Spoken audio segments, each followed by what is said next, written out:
Hello students, once again welcome back to the YouTube channel Computer World. Today in this video we are going to discuss the important questions from the chapter Functions in Python for class 12 Computer Science, and these questions are mainly for the board series, that is 2022-23, the board exam which is going to be held on 23rd of March 2023. So students, functions chapter से जो CBSE का sample paper release हुआ था उसके अंदर जो questions हैं वो 1 मार्क के हैं, 2 मार्क के हैं और 3 मार्क में। 1 मार्क में आपके असर्शन रीजन बेस्ड क्वेश्चन है, 2 मार्क्स में आपके error based and output based questions है एंड 3 मार्क्स में आपका कोडिंग क्वेश्चन है। तो आज हम इस वीडियो में इन सब टाइप के क्वेश्चंस को डिस्कस करने वाले हैं। तो आइए चेकआउट करते हैं क्वेश्चंस को। The first question is an assertion reason based question. The assertion says a variable declared as global inside a function is visible with changes made to it outside the function। कोई भी variable जब function के अंदर हम global keyword के through declare करते हैं तो जो भी चेंजेस फंक्शन के अंदर होते हैं they are also visible outside the function. Yes, they are visible outside the function also. आइए इसे प्रैक्टिकली समझते हैं। फॉर एग्जाम्पल, हमारे पास यहाँ पे एक फंक्शन है, ठीक है। हम यहाँ पे एक नम नाम का फंक्शन बनाते हैं, ठीक है। इसके अंदर हमने एक वेरिएबल ले लिया x नाम का। अब फंक्शन के बाहर I am giving this value as the value of x as 10 और इसके बाद हमने फंक्शन को कॉल कर दिया, ठीक है। अब हम यहाँ पे इस x को ग्लोबल डिक्लेयर कर देते हैं और इसके नीचे हम x की वैल्यू को कुछ और दे देते हैं, सपोज 7 दे दी और मैंने यहाँ पे कह दिया प्रिंट x, ठीक है। अब इसमें देखिए x इज इक्वल टू 10 जो मैंने यहाँ पे डिक्लेयर किया, अगर मैं यहाँ पे x को प्रिंट कराऊं तो आई will get a particular value of x। फिर मैंने फंक्शन को कॉल किया और फिर मैंने फंक्शन से बाहर वैल्यू को प्रिंट कराया।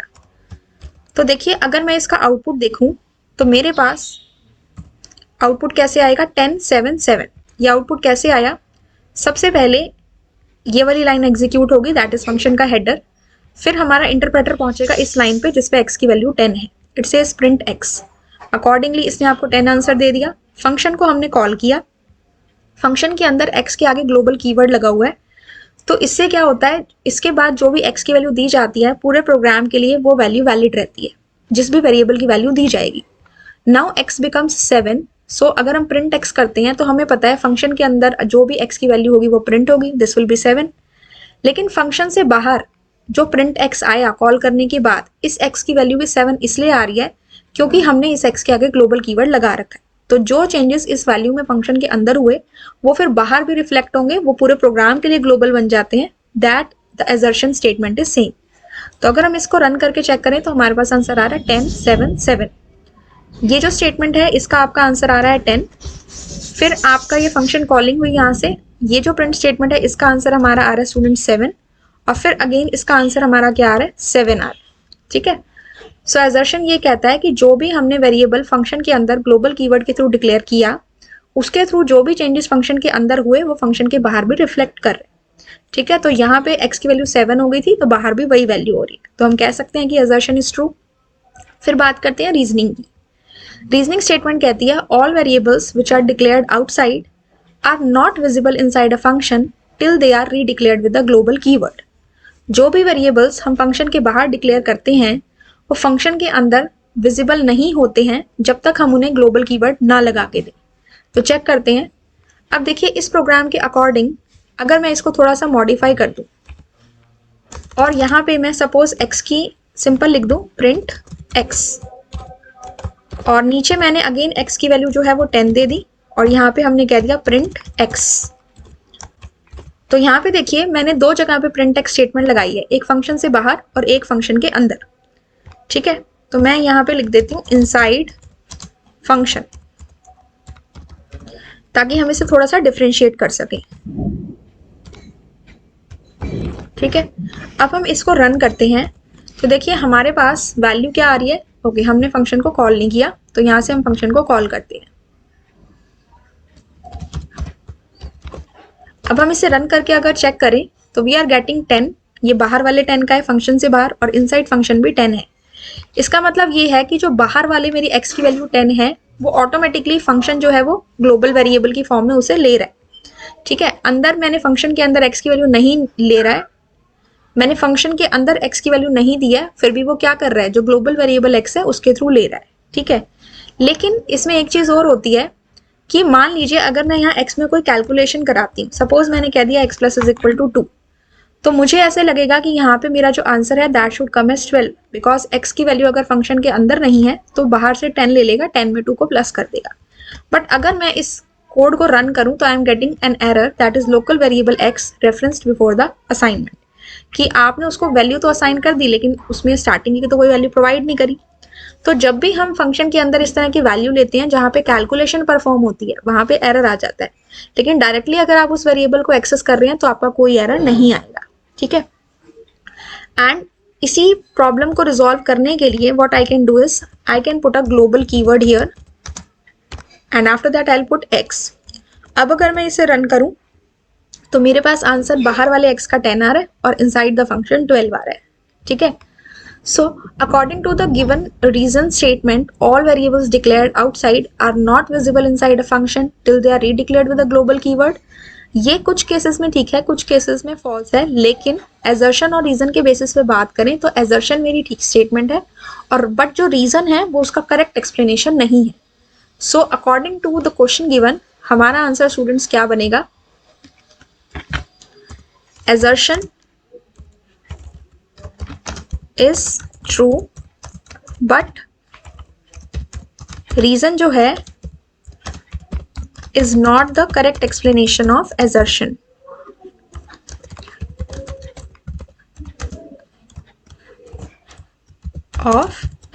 Right? So this is all about this question, that is assertion reason based. Now the next question. If the arguments in a function called statement match the number and order of arguments as defined in the function definition, such arguments are called a position argument. अगर function को call करते हुए हमने जो arguments pass की हैं वो function definition के नंबर ऑफ आर्ग्यूमेंट से एंड ऑर्डर ऑफ आर्ग्यूमेंट से मैच कर जाती हैं तो उन्हें हम पोजीशन आर्ग्यूमेंट्स कहते हैं। Yes, this statement is very right, क्योंकि जब भी हम फंक्शन के क्वेश्चन करते हैं तो उसमें सबसे पहली चीज़ यही आती है कि फंक्शन कॉलिंग के टाइम पे और फंक्शन को डिफाइन करने के लिए जो फंक्शन हेडर होता है दोनों के number of arguments and the order of arguments match करना चाहिए, ठीक है। रीजनिंग ये कहती है during a function call the argument list first contains default argument followed by positional argument. Function calling के टाइम पे आर्ग्यूमेंट लिस्ट के अंदर पहले डिफॉल्ट आर्ग्यूमेंट होते हैं और फिर पोजिशनल आर्ग्यूमेंट होते हैं। This statement is false because पहले आपके आते हैं पोजीशनल आर्ग्यूमेंट और फिर आपके आते हैं डिफॉल्ट आर्ग्यूमेंट। आइए हम इसे प्रैक्टिकली समझते हैं। अगेन हमारे पास ये कोडिंग है तो हम यहाँ पे अगेन सेम फंक्शन ले लेते हैं num नेम का, ठीक है। अब हमने इसके अंदर दो वेरिएबल्स पास किए, सपोज a एंड b।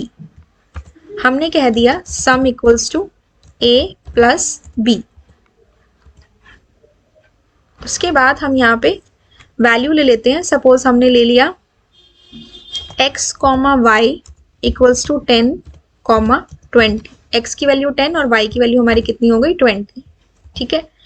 इसके बाद हमने यहाँ पे क्या किया, फंक्शन को कॉल कर दिया। फंक्शन का नाम है हमारा num और यहाँ पे हमने वेरिएबल्स पास कर दिए दैट इज x, y जो कि हमारे आर्ग्यूमेंट है, ठीक है। तो जो x की वैल्यू है 10 वो किसको पास की जाएगी, a को, और जो y की वैल्यू 20 है वो किसको पास की जाएगी, b को। तो इसमें कॉलिंग के टाइम पे भी दो आर्ग्यूमेंट्स हैं और हमारे डेफिनेशन के टाइम पे भी दो आर्ग्यूमेंट्स हैं। तो इन जो आर्ग्यूमेंट्स हैं इन्हें हम क्या कहते हैं, x एंड y को, these are known as positional arguments, ठीक है। तो इसके अकॉर्डिंग अगर हम यहाँ से सम को प्रिंट कराते हैं तो हमारा यहाँ से आंसर क्या आ जाएगा, 10 + 20 which is equal to 30, right, okay. Now, the reasoning says during a function call, argument list first contains default argument followed by positional argument. अगर मान लीजिए यहाँ पे मैं a को कोई डिफॉल्ट वैल्यू दे दूँ दैट इज 5 और b को मैं एज इट इज रहने दूँ। अब देखिए जब मैं इस फंक्शन को कॉल करूंगी तो मैंने x की वैल्यू ऑलरेडी 10 दे रखी है, लेकिन यहाँ से पास की जाएगी, मैंने यहाँ पे x की वैल्यू 10 दे रखी है और default argument is already provided. तो क्या ये स्टेटमेंट ठीक है? अगर मैं इसे रन करूं तो देखिए यहाँ पे क्या आ जाएगा, एरर आ जाएगा, non default argument follows default argument. तो इसका मतलब पहले पोजीशनल आर्ग्यूमेंट आएगी फिर डिफॉल्ट आर्ग्यूमेंट आएगी। अगर मैं यहाँ से a रहने दूं और यहाँ से b को 5 कर दूं, then I will get no error in my statement. ठीक है, ऑल दो यूज तो हमारी वही होगी जो फंक्शन कॉलिंग में है, लेकिन यहाँ पे कोई एरर नहीं आएगा।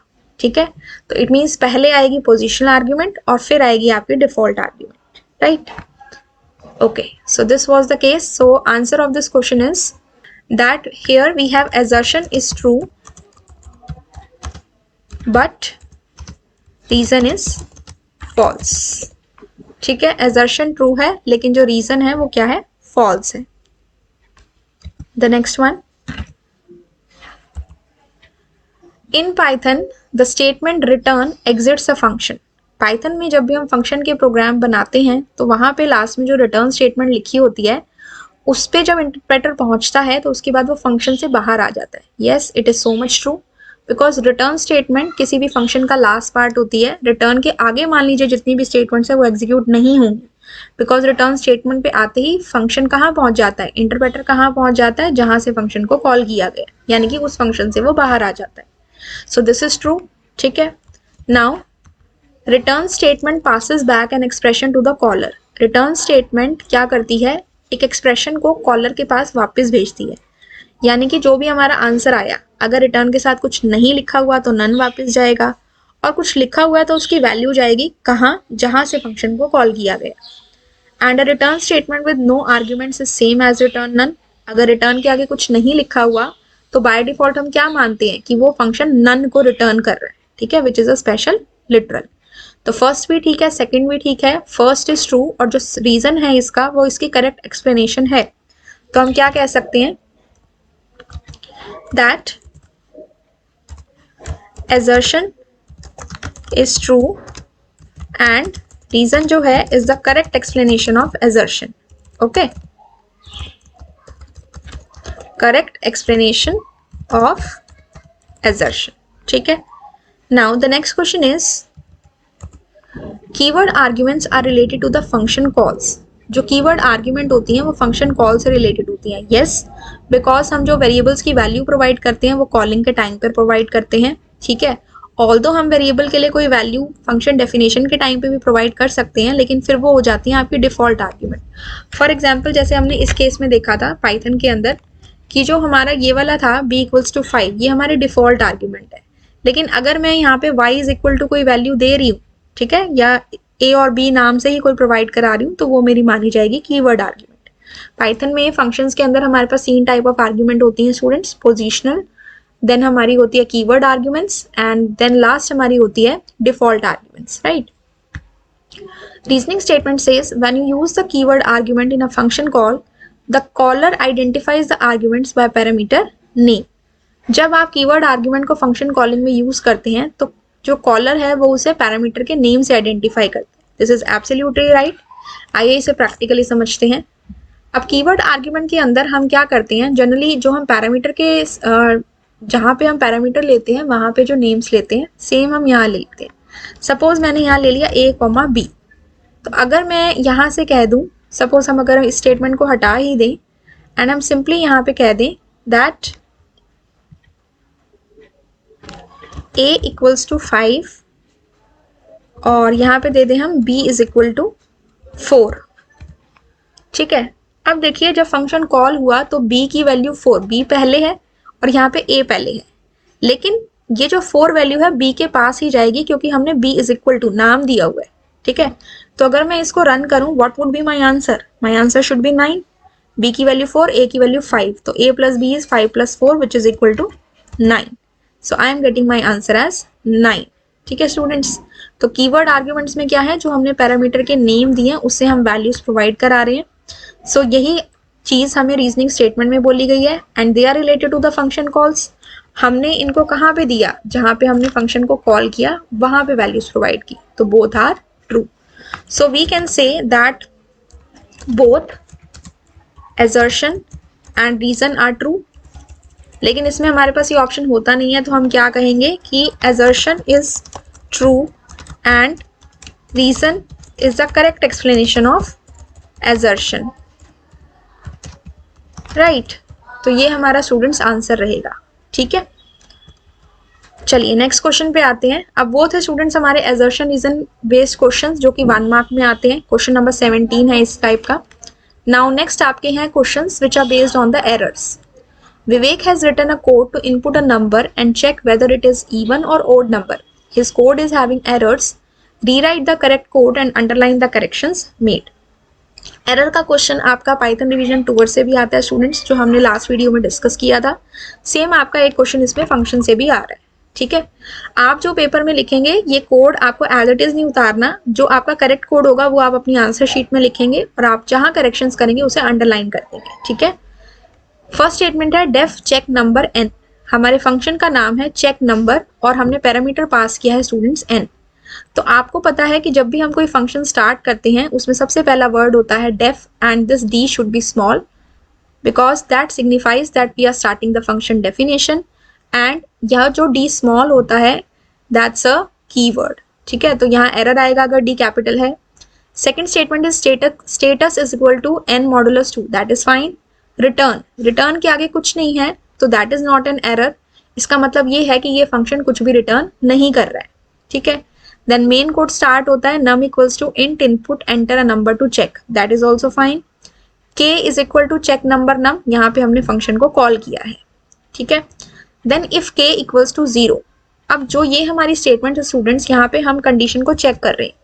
तो जब चेक करते हैं वहां पे हम असाइनमेंट ऑपरेटर ना लगा के क्या यूज करते हैं, equality operator which is 2 times equal to sign. So this is the second error and this was the first error. The next one is print this is an even number, else print this is odd number. So बाकी सारी statements हमारी ठीक है। हमारे पास error एक तो यहाँ पे है और 1 एरर इज हियर। ठीक है, so this is the question based upon the errors. ठीक है, ये आपका 2 मार्क्स में आता है। कई बार आपको 4 एरर्स मिलेंगे, जनरली 4 एरर्स मिलते हैं, और कई बार ऐसा भी होता है कि आपको उसमें 2 एरर्स मिले। ठीक है, next is find the errors in this code and underline the correction made. Again the error question, define reverse नम।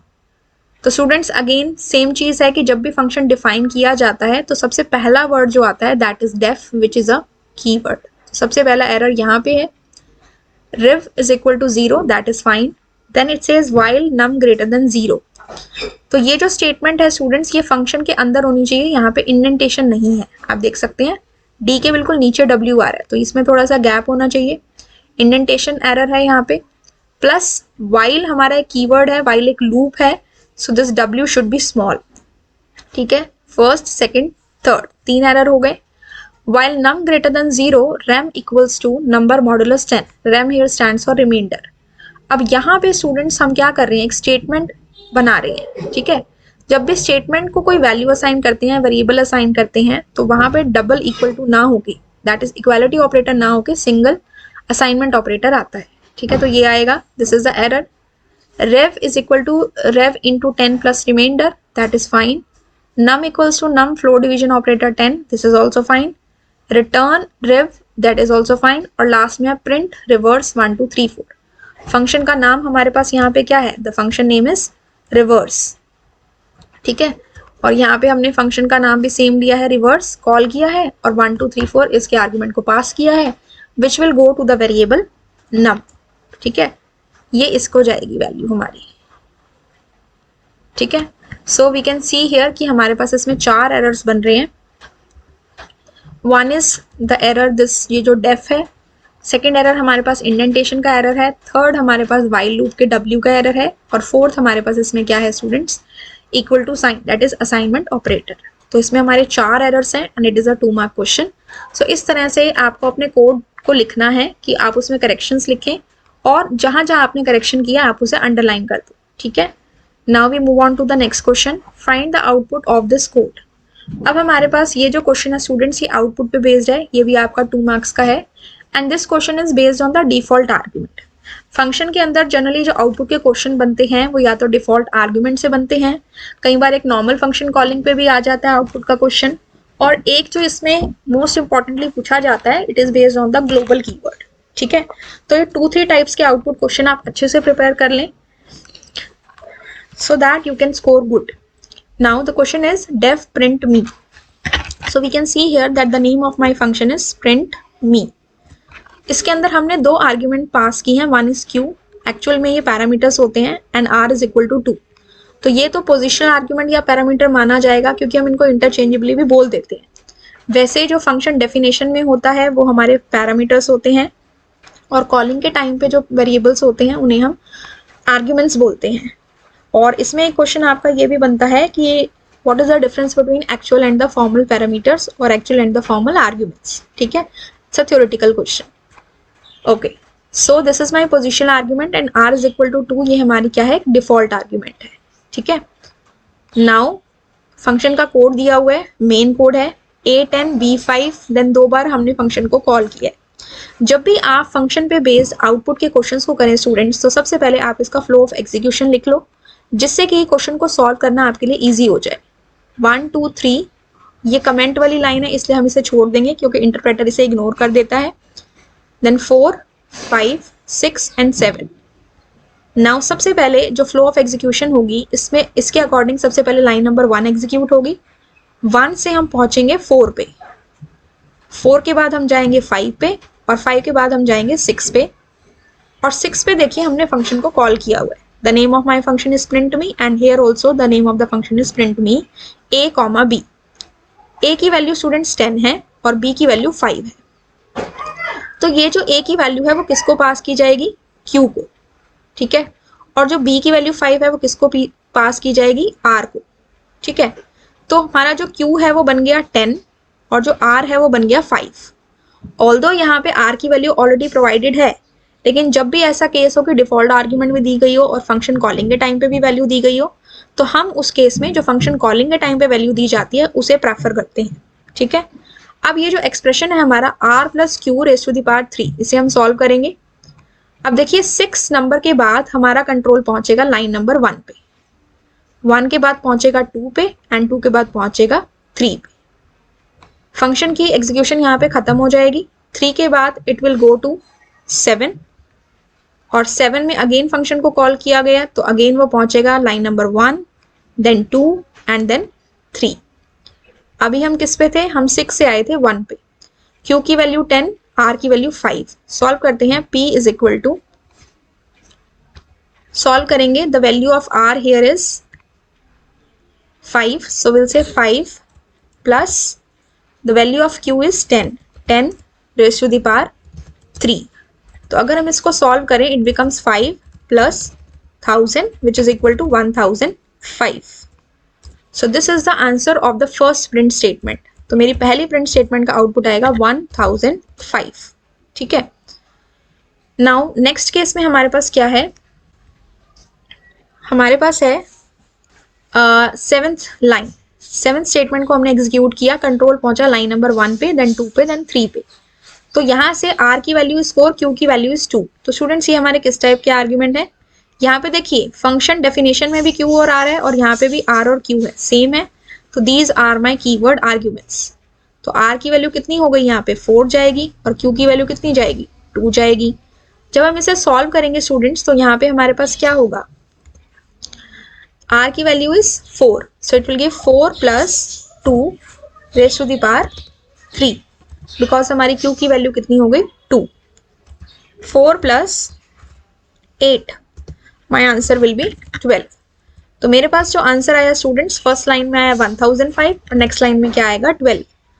पहले जो फंक्शन कॉल हुआ उसका आउटपुट आया हमारे पास 1005, और जो सेकेंड टाइम पे फंक्शन कॉल हुआ उसके अकॉर्डिंग प्रिंट स्टेटमेंट का हमारा आंसर आया 12। So in this case my answer will be 1005 in the first line and 12 in the second line. ठीक है, now next question, predict the output of the following Python code. Again this is an output question. ये एक normal question है जो इसमें function के basis पे हमें, लाइक इसमें फॉर लूप है और अलग टाइप के लूप हो सकते हैं, उसके बेसिस पे हमें इसे सॉल्व करना है। तो चलिए स्टार्ट करते हैं। सबसे पहले हमारे पास यहाँ पे foo नाम का फंक्शन है जिसमें 2 वेरिएबल्स हैं, parameters s1 and s2। Flow of execution लिखते हैं इसका, पहले लाइन नंबर लिख देते हैं 1 2 3 4 5 6 7 8 9 एंड 10। अब सबसे पहले इसकी फ्लो ऑफ एग्जीक्यूशन कहाँ से स्टार्ट होगी, लाइन नंबर 1 से। 1 से हमारा कंट्रोल कहाँ पहुंचेगा, फंक्शन डेफिनेशन के बाद वो सीधा वहां आ जाता है जहां पे मेन होता है। 9 पे पहुंचा, 9 स्टेटमेंट पे देखिए फंक्शन को कॉल किया गया है, this is my function calling statement, और कॉलिंग से वो वापस कहाँ आता है, डेफिनेशन पार्ट पे। तो 9 से it will again go back to 1, then 2, then 3, then 4, then 5, ठीक है, देन 6, देन 7। जब ये दोनों फोर लूप खत्म हो जाएंगे it will come to the statement 8 that is return, और यहां से रिटर्न स्टेटमेंट से वो कहाँ जाता है, जहां से फंक्शन को कॉल किया जाता है, दैट इज 9, एंड उसके बाद पहुंचेंगे लाइन नंबर 10 पे। ठीक है, स्टार्ट करते हैं लाइन नंबर 1 से। 1 से हम पहुंचे 9 पे, a, b equals to fun, day. तो ये जो फन स्ट्रिंग है स्टूडेंट्स, ये किसके पास जाएगा, कौन इसको रिसीव करेगा, S1। और ये जो डे है इस स्ट्रिंग को कौन रिसीव करेगा, S2। ठीक है, तो S1 की वैल्यू हो गई फन और S2 की वैल्यू हो गई डे। अब L1 और L2 हमारे पास दो एम्प्टी लिस्ट है। For x in S1, S1 के अंदर हमारे पास है फन। जब इसके ऊपर फोर लूप लगा तो x की पहली वैल्यू होगी f, ठीक है, L1 डॉट अपेंड x। अब इस केस में स्टूडेंट्स क्या होगा कि जो हमारी L1 नाम की लिस्ट है वो कैसी है, एम्प्टी लिस्ट है। ठीक है, तो इसके अंदर हमने सबसे पहले क्या अपेंड करवाया, फन में से पहला कैरेक्टर दैट इज f, इस तरह से आ गया। फिर नेक्स्ट वेरिएबल जो है दैट इज x की वैल्यू इज u, उसके बाद n। तो ये जो चीज है दैट इज कैरेक्टर्स, ये हमारी लिस्ट के अंदर आ जाएगी, अपेंड हो रही है, u एंड देन n। ठीक है, आ गया समझ में। तो this for loop line number 4 और 5 वाला जो है ये हमारा हो चुका है। L1 के अंदर हमारी ये लिस्ट आ चुकी है, here it should be L1। ठीक है, नाउ नेक्स्ट है फॉर x इन S2। अब यहाँ हमारे पास जो S2 की वैल्यू है दैट इज डे। तो इसने कहा फॉर x इन S2, तो x जो है that is a control variable और S2 के अंदर हमारे पास है डे। तो पहली वैल्यू x की d, then a, then y। L2 dot append x, यानी कि हमें एक एक करके इन कैरेक्टर्स को उसमें डालना है। तो यहाँ से अगर मैं चेक करूं तो I would get L2 is equal to, सबसे पहले d आ जाएगा, देन a आ जाएगा, एंड देन मेरे पास क्या आ जाएगा, y। ठीक है, ठीक है, ये आ गया। अब L1 और L2 में डेटा आ चुका है, it says return L1, L2। L1 और L2 को रिटर्न कर दीजिए। तो ये कहाँ जाएगा, जहां से फंक्शन कॉल किया गया है। और फंक्शन स्टूडेंट्स कॉल किया गया है उस लाइन में इक्वल टू से पहले दो वेरिएबल्स हैं a एंड b। तो L1 की जो वैल्यू है वो किस में जाएगी, a में जाएगी, और L2 की जो वैल्यू है वो किस में जाएगी, b में जाएगी। ठीक है, तो इसका मतलब a के अंदर क्या आ जाएगा, a will have this thing that is L1, ये चीज रहेगी fun fun in the form of list. और डे के b के अंदर क्या जाएगा, जो भी हमारी वैल्यू L2 की है दैट इज दिस डे, पूरा का पूरा DAY in the form of list. तो जब यहाँ पे हमारे पास प्रिंट स्टेटमेंट होगी स्टूडेंट्स, ये last statement that is line number 10, print a, b, तो हमारा आउटपुट क्या आ जाएगा, फर्स्ट केस में हो जाएगा f, then u, then n, and then second case में हमारा हो जाएगा डे। कॉमा के प्लेस पे स्पेस आ गया और यहाँ पे हमने कह दिया d, then a, then y. So this will be the final output of this question. Okay students, it's a 2 mark question, easy to do. अगर आपको concepts की अच्छे से knowledge है तो आप इस questions को easily solve कर सकते हो। ठीक है, now next question, write the output of the following code. Def change m, n equal to 10. The name of my function is change. ठीक है, line number 1, then 2, then 3, then 4, then 5, then 6, 7, 8 and 9. तो flow of execution देखें तो सबसे पहले line number 1 के बाद हम पहुंचेंगे सीधा मेन पे which is line number 7, then हम पहुंचेंगे लाइन नंबर 8 पे जहां पे फंक्शन को कॉल किया गया। और जब भी फंक्शन को कॉल करते हैं तो वहां से हमारा कंट्रोल स्टूडेंट्स कहाँ जाता है, जहां से फंक्शन को डिफाइन किया जाता है, दैट इज लाइन नंबर 1 पे। सो 8 से हम गए स्टूडेंट्स 1 पे, और 1 पे जाने के बाद फंक्शन के अंदर की सारी स्टेटमेंट्स को हम एग्जीक्यूट करेंगे, that is line number 2, then 3, then 4, 5 and 6। ठीक है, 4, 5 एंड 6। 6 पे आने के बाद फंक्शन हमारा खत्म हो चुका है, उसकी एग्जीक्यूशन। वहां से हम वापस आएंगे नेक्स्ट लाइन पे जहां से फंक्शन को कॉल किया गया था, दैट इज लाइन नंबर 9। 9 पे अगेन कॉल किया गया, तो 9 से हम दोबारा से 1 से लेके जो 6 तक की हमारी स्टेटमेंट्स हैं उनको एग्जीक्यूट करेंगे। तो ये हमारा फ्लो ऑफ एग्जीक्यूशन है। तो ये जो क्वेश्चन है ये दो चीजों पे बेस्ड है, एक आपका ग्लोबल कीवर्ड पे और एक आपका डिफॉल्ट आर्गुमेंट पे। तो दोनों को हम देखते हैं कि कैसे इसका यूज किया गया है। जब भी आप इस तरह के क्वेश्चन करो तो सबसे पहले आप फ्लो ऑफ एग्जीक्यूशन लिख लो, उससे क्वेश्चन को सॉल्व करना बहुत ईजी हो जाएगा। ठीक है, स्टार्ट करते हैं। 1 से हम पहुंचे 7 पे, x the value of x is 20। अब हम जाते हैं लाइन नंबर 8 पे, चेंज 10। तो ये जो 10 वैल्यू है वो किसके पास जाएगी स्टूडेंट्स? पोजिशनल आर्ग्यूमेंट है, किसके पास गई? m के पास। तो m की वैल्यू स्टूडेंट्स हमारे पास कितनी हो गई? 10 हो गई। ठीक है, तो यहां से हमारी m की वैल्यू होगी स्टूडेंट्स 10 और n की वैल्यू इसमें एज अ डिफॉल्ट आर्ग्यूमेंट 10 दे रखी है। अब देखिए स्टूडेंट्स, फंक्शन कॉलिंग के टाइम पे यहाँ पे सिर्फ एक वैल्यू है, आर्ग्यूमेंट है, लेकिन पैरामीटर 2 हैं। तो डिफॉल्ट आर्ग्यूमेंट का काम ही यही होता है कि वो हम उसके अंदर फिर क्या करते हैं, कॉलिंग के टाइम पे अगर हम किसी भी पैरामीटर की जो वैल्यू है या आर्ग्यूमेंट की वैल्यू है वो स्किप करना चाहें तो कर सकते हैं। तो m की वैल्यू कितनी लेगा? यहाँ पे 10 लेगा और n की वैल्यू कितनी लेगा? 10, जो कि डिफॉल्ट आर्ग्यूमेंट दी हुई है। अब इसने कहा ग्लोबल x, तो x की वैल्यू फंक्शन के अंदर तो है नहीं, वो कहाँ से लेगा? x की वैल्यू 20 बाहर से लेगा। ठीक है, अब देखिए इसमें क्या है, x plus is equal to m। इस स्टेटमेंट का मतलब है x is equal to x plus m, which means x जो है वो x प्लस m हो जाए और x की वैल्यू बाहर से ली है विच इज 20 और m की वैल्यू हमने ऊपर से ली है which is 10, that is parameter से, विच इज इक्वल टू 30। ठीक है, now it says n plus is equal to x। इस स्टेटमेंट का क्या मतलब है? प्लस इक्वल्स टू हमारा ऑगमेंटेड असाइनमेंट ऑपरेटर है, तो इसका मतलब है n is equal to n plus x। तो n is equal to n plus x। n की वैल्यू कितनी है? फंक्शन हेडर में चेक करो n की वैल्यू कितनी है स्टूडेंट्स? 10 है। 10 प्लस x। अब x की वैल्यू हमारे पास यहाँ पे कितनी हो चुकी है? हमारी वैल्यू हो चुकी है 30। ठीक है, तो हम इसी वैल्यू को यहाँ पे यूज करेंगे विच इज 30। तो हमने यहाँ पे कह दिया 30, तो 10 प्लस 30 इक्वल्स टू 40। ठीक है, एंड नेक्स्ट लाइन में कह रहा है कि जो हमारा m है वो किसके इक्वल हो जाए? n प्लस x की।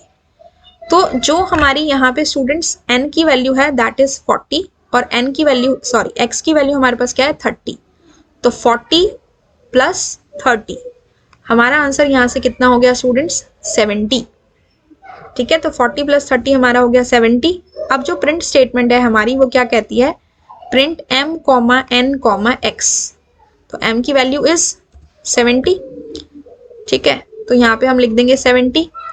देन उसके बाद कॉमा है, कॉमा के प्लेस पे स्पेस आ गया। देन कहता है n, n की वैल्यू हमारी कितनी है स्टूडेंट्स? 40, स्पेस देके 40 लिख दिया। और उसके बाद हमारे जो x की वैल्यू है वो कितनी है? वो यहाँ पे कितनी आई थी? 30, तो यहाँ हमने लिख दिया 30। तो पहली बार फंक्शन को कॉल करने से जो इस प्रिंट स्टेटमेंट का हमारा आउटपुट आया दैट इज 70, 40 एंड 30। ठीक है, अब हम यहाँ से पहुंचते हैं, ये लाइन पे हमने फंक्शन को कॉल किया, अब हम इस लाइन पे पहुंचते हैं। ठीक है, यहाँ पे फंक्शन को अगेन कॉल किया गया, then the value here is 20। तो ये जो 20 वैल्यू है वो किसके पास जाएगी? It will go to this m। तो m की वैल्यू अब हो चुकी है 20, n की 10 है एंड x इज ग्लोबल। अब देखिए सेकेंड टाइम जब फंक्शन को कॉल किया, पहले टाइम पे तो हमने x की वैल्यू ग्लोबल वेरिएबल x से ली थी विच इज 20, लेकिन क्योंकि x ग्लोबल है तो जो भी चेंजेस फंक्शन के अंदर हो रहे हैं नेक्स्ट टाइम पे कॉलिंग पे वही वैल्यू ली जाएगी। ठीक है, only with the x not with the other variable. सिर्फ x के लिए लेंगे, n और m के लिए नहीं लेंगे, क्योंकि n और m हमारे नॉर्मल वेरिएबल्स हैं, उनके आगे ग्लोबल कीवर्ड नहीं लगा हुआ। ठीक है, तो यहाँ पे इसने कहा global x, x plus is equal to m। तो इस केस में जब आप इसे सॉल्व करोगे तो यहाँ पे हमारी x की वैल्यू कितनी हो जाएगी? x प्लस m, और पिछले केस में x की वैल्यू हमने कितनी निकाली थी? 30 निकाली थी। तो हमारा हो गया 30 प्लस n प्लस m, और m की वैल्यू पैरामीटर में आप चेक करो, सेकेंड टाइम कॉलिंग पे है 20, सो 30 प्लस 20 बिकम्स 50।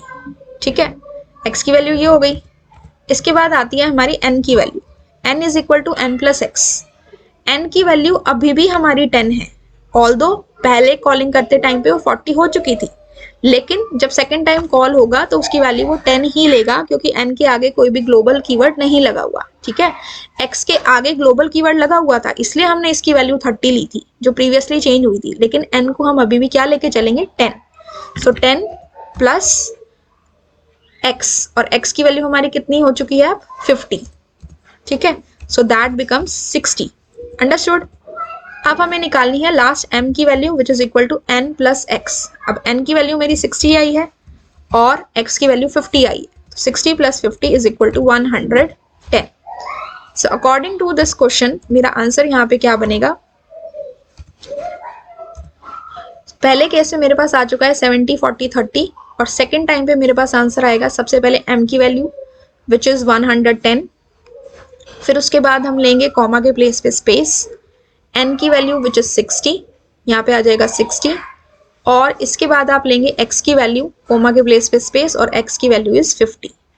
आप इस क्वेश्चन को प्रैक्टिकली रन करके भी देख सकते हो, you will get the same out. 70 40 30 जब हमने फंक्शन को फर्स्ट टाइम कॉल किया जिसमें m की वैल्यू 10 थी, एंड 110 60 50 जब हमने फंक्शन को सेकेंड टाइम कॉल किया जिसमें आपकी m की वैल्यू 20 थी। ठीक है, आपने ये ध्यान रखना जिस वेरिएबल के साथ ग्लोबल लगा हुआ है उसके लिए नेक्स्ट टाइम कॉलिंग पे आप चेंज वैल्यू को लेंगे, लेकिन जिसके साथ ग्लोबल कीवर्ड नहीं लगा उसके लिए आप इनिशियल वैल्यूज को ही लेके चलेंगे। ठीक है, so this is how the output of this question comes. ठीक है, इसके अंदर n is equal to 10 default argument का यूज भी है और x के साथ ग्लोबल कीवर्ड का यूज भी है। तो इस टाइप के हमारे आउटपुट क्वेश्चंस बन सकते हैं from the chapter functions which is a 2 mark question. Now the next one is, now this is a coding question which is of 3 marks. Write a function len for word. The parameter passed is L, where L is the list of elements, or you can say words passed as argument to the function. The function returns another list named index list that stores the indices of all the 4 letter word of L. For example, अगर हमारे पास एक list है L नाम से जिसके अंदर 4 name है, दिनेश, रमेश, अमन, सुरेश, कर्ण। जहां पे भी ऐसे नेम्स हैं जिसमें 4 लेटर हैं उनके इंडेक्स को हमें दूसरी लिस्ट में स्टोर कराना है। जैसे यहाँ पे अगर हम इसकी पोजीशन देखें, वी हैव 0 1 2 3 एंड 4। तो अमन और कर्ण 2 ऐसे नाम हैं जिनमें 4 लेटर है। ठीक है, और इनकी इंडेक्स क्या है, एक की 2 है, एक की 4 है। लिस्ट के फॉर्म में हमें आउटपुट देना है। ठीक है, अब इस क्वेश्चन की कोडिंग देखते हैं कैसे लिखते हैं। फंक्शन बनाना है तो सबसे पहला काम है डेफ कीवर्ड लगाएंगे। फंक्शन का नाम आपको क्वेश्चन में गिवन है, अगर नहीं गिवन है, वैसे तो गिवन होता है, नहीं भी गिवन है कोई ऐसा नेम लिख दो जो क्वेश्चन से रिलेट करता हो। इसके अंदर हमने पास की L एज अ लिस्ट। ठीक है, अब जो हम लिस्ट इसमें पास कर रहे हैं वो हमें कहीं ना कहीं मेन में डिक्लेयर करनी पड़ेगी। तो हमने यहाँ पे जो लिस्ट है वो ले ली, एज इट इज ले ली। फर्स्ट नेम इसमें दिनेश है, नेक्स्ट नेम इसमें रमेश है, नेक्स्ट नेम इसमें अमन है, इससे नेक्स्ट नेम इसमें सुरेश है, और लास्ट नेम इसमें क्या है, कर्ण। तो ये हमारी लिस्ट ऑफ वर्ड्स है। ठीक है, अब हमारे पास यहाँ पे फंक्शन बन गया। अब हमने जो इंडेक्सेस हैं वो एक दूसरी लिस्ट में ऐड करनी है which is my index list. तो हम क्या करेंगे, यहाँ पे एक और लिस्ट ले लेंगे जिसका नाम है index list and this is my empty list. ठीक है, नाउ अब हमें क्या करना है, पहले तो हमें लिस्ट के सारे एलिमेंट्स को एक्सेस करना पड़ेगा। ठीक है, तो लिस्ट के सारे एलिमेंट्स को एक्सेस करने के लिए हम यहाँ पे क्या लिखेंगे, for i in L, for loop लगाएंगे क्योंकि वो सारे एलिमेंट्स को एक्सेस करेगा एक एक करके। अब कंडीशन क्या है कि जो लेंथ है स्ट्रिंग के, जो लिस्ट के अंदर जो एलिमेंट्स है वो स्ट्रिंग की फॉर्म में है, और स्ट्रिंग के ऊपर एलिमेंट्स के टोटल काउंट करने के लिए हम क्या करते हैं, लेन फंक्शन का यूज करते हैं। तो हम कहेंगे if len of I equals to 4। अगर आई की जो लेंथ है, आई मतलब क्या है इस केस में हमारे पास, जो इस केस में हमारे पास आई है, आई की सबसे पहली वैल्यू दिनेश होगी, फिर रमेश होगी एंड सो। ठीक है, ठीक है, तो सबसे पहले वो आई की वैल्यू लेगा दिनेश, चेक करेगा क्या इसकी लेंथ 4 के इक्वल है। अगर है तो व्हाट इट शुड डू, उस केस में वो क्या करेगा, उस केस में इट शुड प्रिंट, उस केस में वो लिस्ट के अंदर अपेंड कराएगा। कौन सी लिस्ट में, index list dot append, add करवाना है इस लिस्ट में। क्या ऐड कराना है, उस एलिमेंट का इंडेक्स ऐड कराना है। एल लिस्ट का एलिमेंट का इंडेक्स है, एल डॉट इंडेक्स किसका, आई का। आई की वैल्यू कुछ भी हो सकती है, दिनेश, रमेश, अमन, सुरेश, कर्ण, ठीक है। तो दैट इज द पॉइंट। तो यहाँ पे सिंस दिनेश के जो नंबर ऑफ कैरेक्टर्स हैं वो 4 नहीं है, तो ये इसे अपेंड नहीं कराएगा। रमेश के भी नहीं है, लेकिन जब ये अमन पे पहुंचेगा और कर्ण पे पहुंचेगा, इनकी जो लेंथ है कैरेक्टर्स की वो हमारी क्या है, 4 है। तो उस केस में वो क्या करेगा, इनके इंडेक्स को इंडेक्स लिस्ट नाम की लिस्ट में अपेंड करा देगा, ठीक है। और इसके बाद हम क्या स्टेटमेंट दे देंगे, यहाँ पे हम प्रिंट करा देंगे, प्रिंट एंड ब्रैकेट में हमारे पास क्या आ जाएगा, इंडेक्स लिस्ट, ठीक है। तो यहाँ हम कह देंगे इंडेक्स, यहाँ पे हम क्या कह देंगे, इंडेक्स लिस्ट, ठीक है। ये हमारी लिस्ट आ जाएगी यहाँ पे, अंडरस्टूड। ये पूरा नाम आपको लिखना है जैसे यहाँ पे हमने लिखा हुआ है, print index list, right students. So this वे आपको कोडिंग वाले क्वेश्चन को सॉल्व करना है, वेरी इजी। जनरली जो हम सैम्पल पेपर में आंसर्स देखते हैं वहाँ पे फंक्शन कॉलिंग स्टेटमेंट नहीं लिखी होती है, बट स्टूडेंट्स एज आपको पता है कि फंक्शन की बॉडी तब तक एग्जीक्यूट नहीं होती है जब तक हम फंक्शन को कॉल नहीं करते। तो इट वुड बी बेटर अगर आप यहाँ पे फंक्शन की कॉलिंग स्टेटमेंट को स्पेसिफाई कर दें, ठीक है। तो जैसे हमने डेफिनेशन के टाइम पे फंक्शन का नाम लिखा है, बस हम वैसे ही लिख देंगे, यहाँ से हमने फंक्शन को क्या कर दिया, कॉल कर दिया, ठीक है। So this is the way you have to solve these types of question. 3 marks का है, बहुत इजी है। फंक्शन का नाम आपको क्वेश्चन में गिवन है, बस आपको हल्का सा लॉजिक लगाना है, ठीक है। सारे एलिमेंट्स को एक्सेस करने के लिए हमेशा आप फॉर लूप को यूज कर सकते हो, और जब भी उसके अंदर कोई कंडीशन देनी है तो इफ स्टेटमेंट का यूज करना है। आपने हल्का सा लॉजिक का चेक करना है कि क्वेश्चन के अकॉर्डिंग हम क्या लॉजिक इसमें लगा सकते हैं, ठीक है। So this was all about this coding question. Move on करते हैं अपने लास्ट क्वेश्चन पे। The next question is, write a function modi list that accepts a list of numbers as argument and increases the value of the elements by 10 if the elements are divisible by 5. Also write a proper call statement for the function. तो students इसमें हमने क्या करना है, मॉडी list नाम का एक function create करना है जिसमें हमने L नाम की जो लिस्ट है वो आर्ग्यूमेंट की फॉर्म में पास की है। अब हमारी लिस्ट में जो भी एलिमेंट्स हैं, लिस्ट ऑफ नंबर्स है, जो भी एलिमेंट्स ऐसे हैं विच आर डिविजिबल बाय 5, हमें उसमें 10 इंक्रीमेंट करना है। यानी कि अगर हमारी लिस्ट में एलिमेंट्स हैं 3, 5, 10, 12, 15 एंड इसमें से 5 से डिविजिबल हमारे एलिमेंट्स है 5, 10, 15, तो इनमें 10 ऐड हो जाए। 5 + 10 15, 10 + 10 20 एंड 15 + 10 25। एंड उसके बाद हमें फंक्शन को कॉल करने के लिए एक स्टेटमेंट लिखनी है। इस क्वेश्चन में प्रोवाइडेड है तो ऑफकोर्स हमें लिखनी है, कई बार नहीं गिवन होती तब भी आपको लिख देनी चाहिए, ठीक है। तो इसके लिए सबसे पहले हम क्या करेंगे, अपना एक फंक्शन यहाँ पे क्रिएट करेंगे। The name of my function is modi list. तो डेफ से स्टार्ट किया, मॉडी लिस्ट, और इसमें हमने पास कर दी लिस्ट ऑफ नंबर्स एल के नाम से। अब ये जो लिस्ट है पहले हम मेन में क्रिएट कर लेंगे, एज इट इज ले लेते हैं जो क्वेश्चन में गिवन है 3, 5, 10, 12 एंड 15, ये लिस्ट ले ली। अब हम अपनी फंक्शन की बॉडी पार्ट पे जाते हैं, हियर। तो अब हमें पहले क्या करना पड़ेगा, लिस्ट के सारे एलिमेंट्स को एक्सेस कराना है। सारे एलिमेंट्स को एक्सेस कराने के लिए हम जिस लूप का यूज करेंगे that is our for loop.